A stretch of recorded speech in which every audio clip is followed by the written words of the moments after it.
ഉൽപ്പത്തി അധ്യായം 17. അബ്രാമിന് 99 വയസ്സായപ്പോൾ കർത്താവ് പ്രത്യക്ഷപ്പെട്ട് അവനോട് അരുളിച്ചെയ്തു, സർവശക്തനായ ദൈവമാണ് ഞാൻ. എൻ്റെ മുമ്പിൽ വ്യാപരിക്കുക, കുറ്റമറ്റവനായി വർത്തിക്കുക.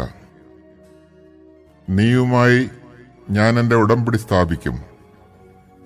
ഞാൻ നിനക്ക് വളരെയേറെ സന്തതികളെ നൽകും. അപ്പോൾ അബ്രാം സാഷ്ടാംഗം പ്രണമിച്ചു. ദൈവം അവനോട് അരുളിച്ചെയ്തു, ഇതാ നീയുമായുള്ള എൻ്റെ ഉടമ്പടി. നീ അനവധി ജനതകൾക്ക് പിതാവായിരിക്കും. ഇനിമേൽ നീ അബ്രാം എന്ന് വിളിക്കപ്പെടുകയില്ല. നിന്റെ പേര് അബ്രാഹം എന്നായിരിക്കും. ഞാൻ നിന്നെ അനവധി ജനതകളുടെ പിതാവാക്കിയിരിക്കുന്നു. നീ സന്താനപുഷ്ടിയുള്ളവനാകും. നിന്നിൽ നിന്ന് ജനതകൾ പുറപ്പെടും. രാജാക്കന്മാരും നിന്നിൽ നിന്ന് ഉത്ഭവിക്കും. ഞാനും നീയും നിനക്ക് ശേഷം നിന്റെ സന്തതികളും തമ്മിൽ തലമുറ തലമുറയായി എന്നേക്കും ഞാൻ എൻ്റെ ഉടമ്പടി സ്ഥാപിക്കും. ഞാൻ എന്നേക്കും നിനക്കും നിന്റെ സന്തതികൾക്കും ദൈവമായിരിക്കും. നീ പരദേശിയായി പാർക്കുന്ന ഈ കാനാൻ ദേശം മുഴുവൻ നിനക്കും നിനക്ക് ശേഷം നിന്റെ സന്തതികൾക്കുമായി ഞാൻ തരും. എന്നെന്നും അത് അവരുടേതായിരിക്കും. ഞാൻ അവർക്ക് ദൈവമായിരിക്കുകയും ചെയ്യും. ദൈവം അബ്രാഹത്തോട് കൽപ്പിച്ചു, നീയും നിന്റെ സന്താനങ്ങളും തലമുറ തോറും എൻ്റെ ഉടമ്പടി പാലിക്കണം. നിങ്ങൾ പാലിക്കേണ്ട ഉടമ്പടി ഇതാണ്: നിങ്ങളിൽ പുരുഷന്മാരെല്ലാവരും പരിച്ഛേദനം ചെയ്യണം. നിങ്ങൾ അഗ്രചർമ്മം ഛേദിക്കണം. ഞാനും നിങ്ങളുമായുള്ള ഉടമ്പടിയുടെ അടയാളമായിരിക്കും അത്. നിങ്ങളിൽ 8 ദിവസം പ്രായമായ ആൺകുട്ടിക്ക് പരിച്ഛേദനം ചെയ്യണം.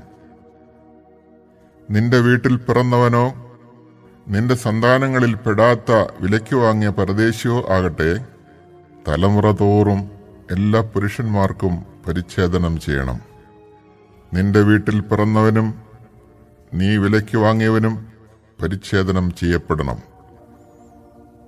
അങ്ങനെ എൻ്റെ ഉടമ്പടി നിന്റെ മാംസത്തിൽ ശാശ്വതമായ ഒരു ഉടമ്പടിയായി നിലനിൽക്കും.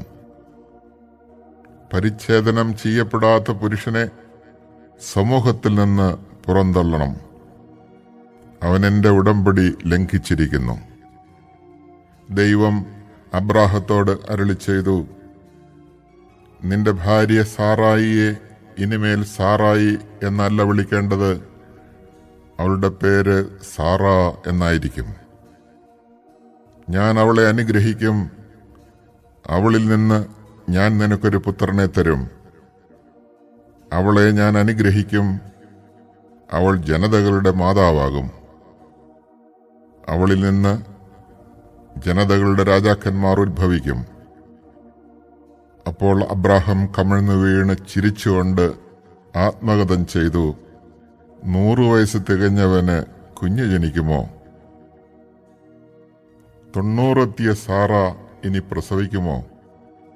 അബ്രാഹം ദൈവത്തോട് പറഞ്ഞു, ഇസ്മായേൽ അങ്ങയുടെ തിരുമുമ്പിൽ ജീവിച്ചിരുന്നാൽ മതി. ദൈവം അരുളിച്ചെയ്തു, നിന്റെ ഭാര്യ സാറ തന്നെ നിനക്കൊരു പുത്രനെ പ്രസവിക്കും. നീ അവനെ ഇസഹാക്ക് എന്ന് വിളിക്കണം. അവനുമായും അവന്റെ സന്തതികളുമായും ഞാൻ നിത്യമായ ഒരു ഉടമ്പടി സ്ഥാപിക്കും. ഇസ്മായേലിന് വേണ്ടിയുള്ള നിന്റെ പ്രാർത്ഥനയും ഞാൻ ചെവിക്കൊണ്ടിരിക്കുന്നു. ഞാൻ അവനെ അനുഗ്രഹിച്ചിരിക്കുന്നു. ഞാൻ അവനെ സന്താനപുഷ്ടിയുള്ളവനാക്കി അവന്റെ സന്തതികളെ വർദ്ധിപ്പിക്കും. അവൻ 12 രാജാക്കന്മാർക്ക് പിതാവായിരിക്കും. അവനിൽ നിന്ന് ഞാനൊരു വലിയ ജനതയെ പുറപ്പെടുവിക്കും. എന്നാൽ സാറായിൽ നിന്ന് അടുത്ത വർഷം ഈ സമയത്ത് നിനക്ക് ജനിക്കാൻ പോകുന്ന ഇസഹാക്കുമായിട്ടാണ് എൻ്റെ ഉടമ്പടി ഞാൻ സ്ഥാപിക്കുക. അബ്രാഹത്തോട് സംസാരിച്ചു കഴിഞ്ഞ് ദൈവം അവനെ വിട്ടുപോയി. ദൈവം കൽപ്പിച്ചതുപോലെ ആ ദിവസം തന്നെ അബ്രാഹം മകൻ ഇസ്മായിലിനെയും തൻ്റെ വീട്ടിൽ പിറന്നവരും താൻ വില കൊടുത്ത് വാങ്ങിയവരുമായ സകല പുരുഷന്മാരെയും പരിച്ഛേദനം ചെയ്തു. പരിച്ഛേദന സമയത്ത് അബ്രാഹത്തിന് 99 വയസ്സും ഇസ്മായിലിന് 13 വയസ്സും ഉണ്ടായിരുന്നു. അന്ന് തന്നെ അബ്രാഹവും മകൻ ഇസ്മായിലും പരിച്ഛേദനം ചെയ്യപ്പെട്ടു. അബ്രാഹത്തിന്റെ വീട്ടിലെ എല്ലാ പുരുഷന്മാരും വീട്ടിൽ പിറന്നവരും പരദേശികളിൽ നിന്ന് വിലയ്ക്ക് വാങ്ങിയവരുമായ എല്ലാവരും അവനോടൊപ്പം പരിച്ഛേദനം ചെയ്യപ്പെട്ടു.